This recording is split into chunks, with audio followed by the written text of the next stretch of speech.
எல்லோருக்கும் தேவனுடைய அன்பான வாழ்த்துதல்களை தெரிவித்துக் கொள்கிறேன். நமது அன்பான தேவன் நம்மளுடைய எல்லா விதமான துக்கங்களையும், நம்மளுடைய எல்லா விதமான போராட்டங்களையும் அறிந்திருக்கிறார். ஆகவே நாம் இப்பொழுது ஒரு நிமிடம் அவருக்கு முன்பாக நம் தலைகளை தாழ்த்தலாம். நம்மளுடைய பாவங்கள் எல்லாவற்றையும் அறிக்கை செய்து தேவன் நமக்கு செய்த அற்புதமான காரியங்களுக்காக அவர்களுக்கு நன்றி செலுத்தும். ஆண்டவரே, நீர் எங்கள் பாவங்களை மன்னியும், எங்கள் மீது இருக்கும் குற்றங்களை நீர் மன்னியும். நீர் எங்களோடு கூட இருந்து எங்களை நடத்தும் அப்பா. நீர் தான் அப்பா எங்களை இம்மட்டும் நடத்தி வருகிறீர். நீர் எங்களை நடத்துவீராக அப்பா. உமக்கே சகல துதி மகிமை எல்லாம் உமக்கே அப்பா உரிதாவதாக. அப்பா, இந்த வார்த்தையை நீர் அங்கீகரித்துள்ளோம். ஈஸ்வரன் மூலம் ஜெபம் கேளும் ஜீவனுள்ள நல்ல பிதாவே, ஆமீன். இன்று நாம் பார்க்க வேண்டிய ஒரு முக்கியமான வசனம் சங்கீதம் 29:11. சங்கீதம் 29:11. கர்த்தர் தமது ஜனத்திற்கு பலன் கொடுப்பார். கர்த்தர் தமது ஜனத்திற்கு சமாதானம் அருளி அவர்களை ஆசீர்வதிப்பார். நம்மளுடைய பலவிதமான போராட்டங்களில் நாம் காத்திருந்து நம்மளுடைய மனம் வேதனையை மட்டுமே பெற்றுக்கொள்ளும்.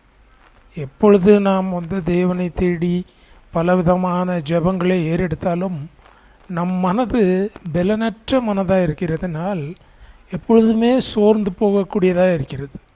ஆகவே நாம் தேவனுடைய அந்த வசனத்தை நாம் தியானிக்க வேண்டும். நாம் என்ன தியானிக்க வேண்டும்? அவர் நமக்கு என்ன ஒரே ஒரு வசனம் கொடுத்தாலும் அது என்ன கொடுக்கிறார், அதில் என்ன இருக்கிறது, அந்த வசனம் நமக்காக எந்த பலனை கொடுக்கிறது என்று நாம் பார்க்க வேண்டும். நமது மனம் பலவிதமான வசனத்தை வாசித்து இன்னும் சோர்ந்து போகும். அதனால் ஒரே ஒரு வசனத்தை வாசித்தாலும் அந்த வசனத்திலே நாம் என்ன செய்ய வேண்டும்? உறுதியாக இருக்க வேண்டும்.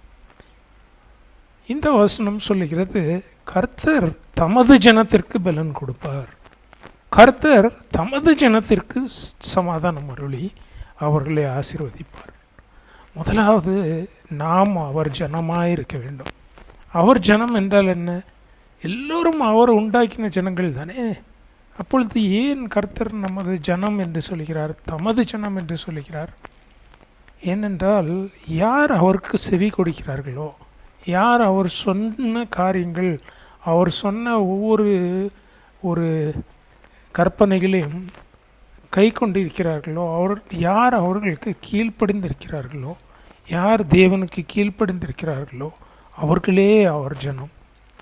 கர்த்தர் தமது ஜனத்திற்கு யார் அவருக்கு கீழ்ப்படிந்திருக்கிறார்களோ, யார் அவரிடத்தில் வந்திருக்கிறார்களோ, யார் அவரை தேடி வந்திருக்கிறார்களோ அவர்களுக்கு பலன் கொடுப்பார்.